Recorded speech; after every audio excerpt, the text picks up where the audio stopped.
So hey guys, welcome back again to our channel. It's going to be another vlog guys. So for this video guys, I am hoping na matapos namin itong lahat purgahin today. So our video today is pupurga kami ng aming mga manok, which is using those alternatives or yung mga parang herbal na ginagamit para sa pangpurga ng manok. Though, yung ano na yun, yung pangpurga na yun is ginagamit din na ingredients sa paggawa ng pangpurga na binibili natin sa market.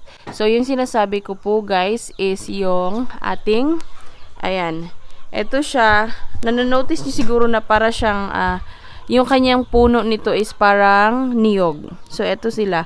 Ang tawag dito sa amin is binunga. So, ganyan po siya, guys.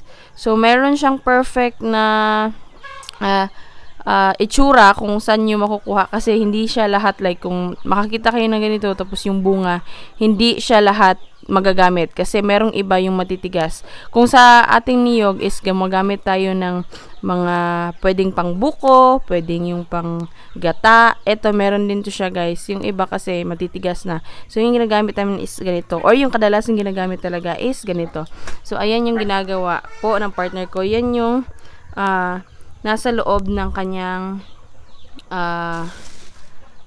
shell na parang buko lang din. So, ganyan siya guys kinukuha. So, ayan. Kung makahanap kayo nito na matitigas o yung parang hindi siya mamasa-masa, ito kasi guys, manonotice nyo, mamasa-masa siya. So, ganyan yan. So, isang ganito gang sa isang manok. So, guys, pag malalaki na, ganito.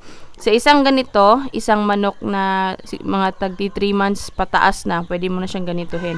Pero pag kung gusto niyo gumamit ng ganito, tapos mga sisiw pa, mga 2 months, pwede niyo siyang hatiin or depende sa kalalaki ng mga ano niyo, ng mga sisiw nyo para hindi sila mabilaukan and ganun. Yun yung pinaka-purpose din.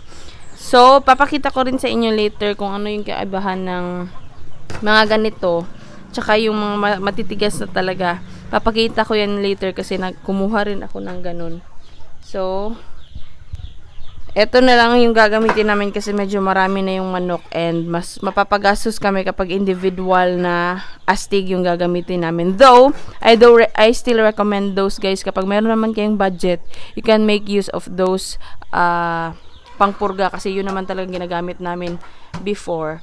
So, as of now, ito na muna yung gagamitin namin kasi nga medyo mapapagastos kami kasi marami-rami na yun. So, let's go guys. Tingnan natin yung kinuha kong hindi siya magagamit o yung mga medyo matatanda na yung tawag doon or gulang na kung sa Bisaya pa po. So nga pala inuna lang namin to kasi ganyan yung nasa ulo niya, wala na siyang parang crown. So mas madali kasing masisira ka itong walang crown. So ito yung inuna namin. So dito tayo guys. Nakasako siya guys. Ito, kinuha namin to kahapon kasama nung pampurga na nandun. Pasensya na sa sako, medyo madumi. So, eto na yung sinasabi kong hindi siya magagamit kasi medyo gulang siya po or matatanda na. So, ganyan guys yung itsura ng matatanda. Yung parang may mga yellowish na. Tapos, kapag hatiin mo siya guys, is medyo po siya medyo matigas. So, try natin silang hiwain. So, ayan guys, oh. Ito siya guys, ito yung medyo matatanda na tapos akala namin pwede to pero hindi pala. So kung yung palatandaan natin sa buko is yung parang ganito yung itsura niya, tulad ng buko dyan oh. Parang ganito yung itsura pero sa ganitong uri pala or yung binunga na tinatawag nila, mas prefer yung mas green tsaka maliliit, so ganun. So ito guys, try natin na hatiin to kung matigas talaga siya kasi oh. Napakatigas. Halos hindi po mahilo.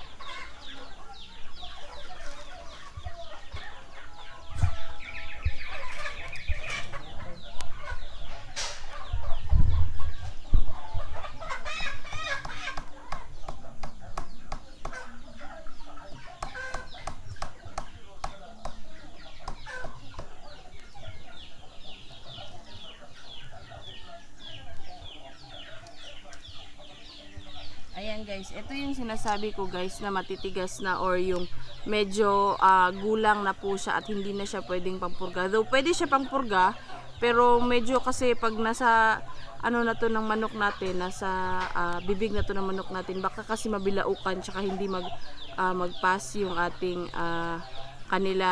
hindi mag-pass itong pampurga sa kanilang bibig. So ayan yung kaibahan guys nung medyo mamasa-masa tsaka itong medyo gulang na. So ganito guys, pwede nyo gamitin pero siguro hati-hatiin nyo. Pero sa amin dito, hindi na lang talaga namin ginagamit para din yung manok is hindi sila mahirapan. So ginamit namin is yung mamamasa-masa pa siya guys, na para talaga siyang buko yung sa loob niya. So ito guys, ilalagay na lang namin to sa aming medyo may basang area, and then later on baka kasi actually tutubo talaga siya pagkalaon ng panahon. So ayan, plano din namin kasing itanim. So soon, ay sasabi ko na lang din sa inyo, or i-review or i-video namin yan soon in this channel guys. So guys, ayan, yan yung aming pupurgahin today. So sila yung pupurgahin namin, or yung malalaki tsaka yung maliliit. Kasama na rin ito sila, kasama na rin sila. Ito 24, tapos itong maliliit na dyan. So ayan guys, transfer namin yung malalaki, or yung maliliit pala. So ayan, maliit lang yung niligay ni Mr. sa kanya kasi maliliit pa naman to. So ganyan. So ayan.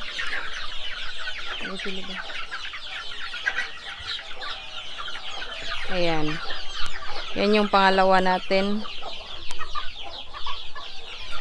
So ayan, maliit lang guys kasi maliliit pa naman to sila.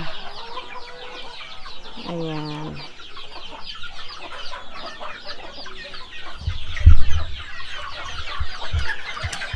Medyo hassle kami masyado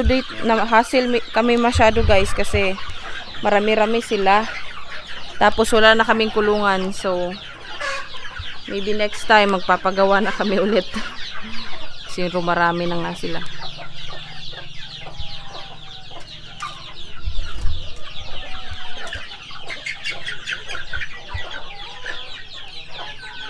Kasi napapansin namin guys sa kanila, marami na kasing medyo marami po na kasing nalalabasan ng kanilang mga bulate-bulate. So kaya mao na siya ang isog. Kaya ayan. Meron kasi malapit sa amin dito guys na pwedeng pagkunan ng binunga or yung pangpurga na alternative na parang herbal sa iba. Pero yung binunga guys, yun na nga, sabi ko kanina, ginagamit din yan sa one of the ingredients sa paggamit ng purga or sa paggawa ng purga. So, ayan. Depende guys, kung medyo malaki na yung sisiw, pwede mong dagdagan. Saka kung maliit, bawasan mo. So, ayan. Shoutout muna tayo guys kay Sir Anthony Fedelis from Doha, Qatar. Isa po siyang OFW at nanonood siya palagi ng ating video. Thank you so much sir sa walang sawang panonood. And yes, sa mga iba pa magpapa-shoutout, please do just comment down your names below. So guys, tapos na namin tong na purga. So dito, 24 sila ka-heads. So ayan, tapos na to silang napurga. So maliliit pa yan. And then yung nandito, tapos na rin yung mga maldita masyado. So ayan, tapos na rin yan sila guys. So for now, ang pupurgahin natin is yung malalaki na. Okay guys, so down to our last 3 na pupurgahin. Ayan.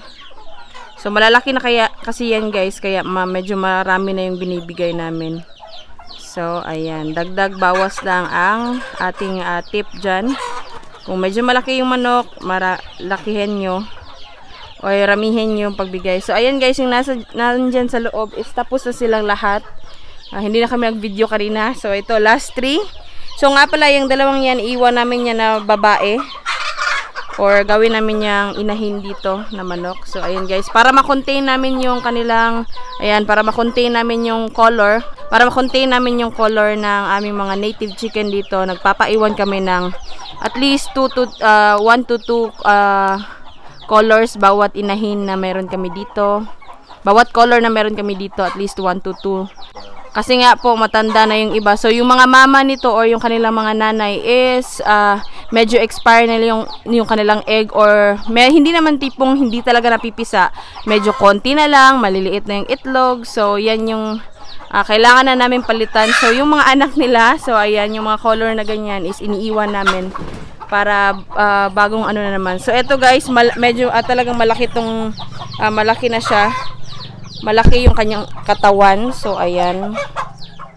So, 4 months pa lang yan guys. Ganyan nakalaki. So, ganyan guys. 4 months pa lang yan guys. Ganyan nakalalaki. Ayan. Medyo mataas na yung kanyang tindig. So, ayan na siya guys. Oh. Ayan. Gagawin namin yung inahin na manok. Malaki masyado yung ulo niya guys. Mapapansin niyo talaga. Tsaka yung kanyang mga paa. Ayan. Yellow legs. Yeah. So, purga siya para later on kapag ready to release na siya, hindi na kami maghahanap pa sa kanya or hahagilapin namin at saka ikukulong. So, after days, ligo kapag meron na kaming time, matapos na rin itong lahat ng gawain dito. And then, para diretso na siya release, and once na pwede na siyang upahan or magpapaupa na siya sa aming broodcock, so okay na yun. That's good to go, people. So, mga siguro guys, mga 2 months pa kasi nasa 4 months pa lang yan siya this March 30. So, ayan siya, ganyan siya kalaki.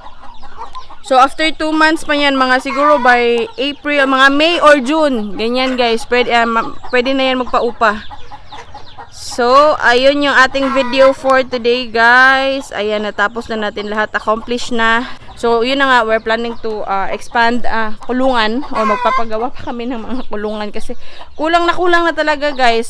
Kasi nga, medyo sunod-sunod na yung aming mga sisiw dito.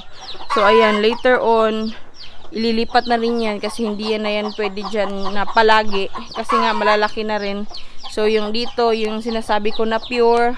Tsaka dito, tapos na rin yan na purga guys. Tsaka yung mga nandun, meron pa yan dyan guys. Halos tipon-tipon na sila lahat. Siguro nasa around 10 pieces yan nandyan sa 3 kulungan na yan.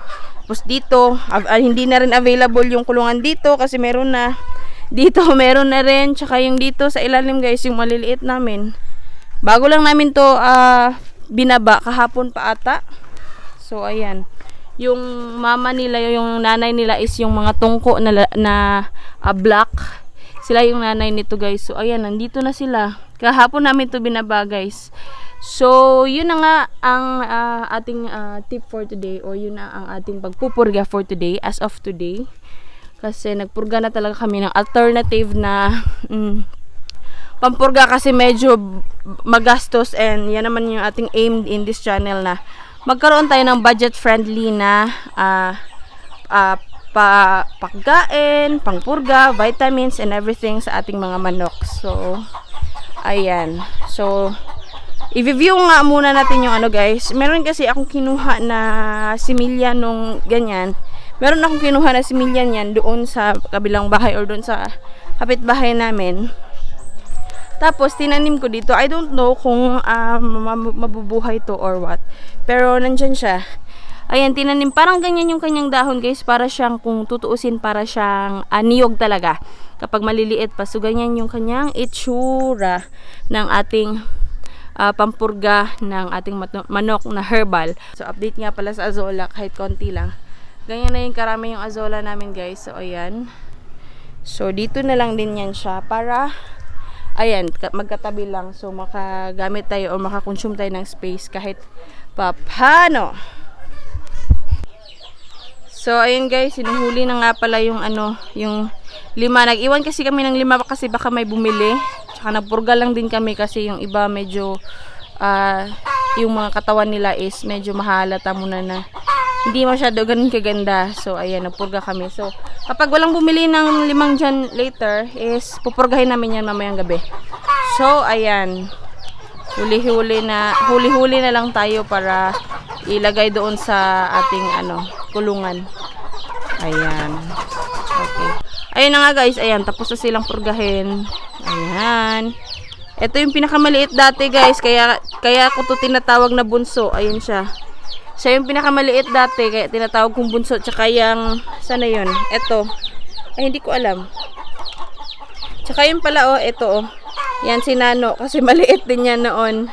So, ito yung gagawin naming babae or yung iiwan namin na gagawing inahing manok. Tsaka yung orange na yan, guys. Napakalaki talaga niyan. Siguro mga nasa ano na yan, 1 3/4 if I'm not mistaken. Kasi mga 2 months pa lang sila ata is 1.5 na yung kanilang kilo. So, what more now na mapupurga pa yan sila. So, makikita nyo talaga, guys, na iba yung kanyang tindig. So, ayun, abang-abang na lang tayo sa baba, guys. Tingnan nyo kapag may mga lumalabas sa inyong mga pupo ng inyong manok na mga bulate and everything. So, ayan. So, ayan na nga, guys. Oh, sinasabi ko, oh, nalabasan agad siya, guys. Yan yung sinasabi ko. So, ayan na nga, guys. Yung isang manok dyan, ayan, nakikita nyo yan. Yan yung sinasabi ko na meron at meron talagang lalabas talaga po. So, ayan na siya. Yan ka-powerful yung ating binunga na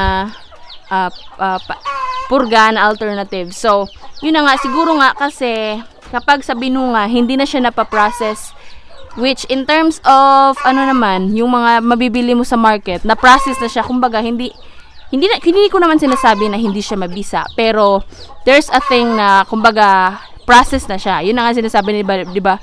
Kung sa pagkain natin is yung isda, kapag na-process na is tinapa. Medyo meron na mga additive ads na nalagay doon. Kikita nyo dyan, ayan. Nalabasan siya, guys. Oh, ganyan. Ayun, hindi siya nagfo-focus, pero try lang natin. So, ayun, guys. Nalabasan yung isang manok namin dito. So, ayun. Nasa baba na. So, eto, guys. Yung ito, dito. Yan, guys. Yan, exactly. Isa yung ano po, worm po yan ng ating mga manok. So, ayan yung sinasabi ko, guys, na talagang napaka-effective ng ating pampurga. So, ito, oh. Ayan siya, guys. Oh. So, ayun. So, that's it for this video, guys. Hope you like the video again and again as I keep on saying this. And yes, sana may natutunan kayo in this video. And yes, that's it for this video, guys. Hope you like it. Till next vlog, everyone. Peace out, everybody. Goodbye.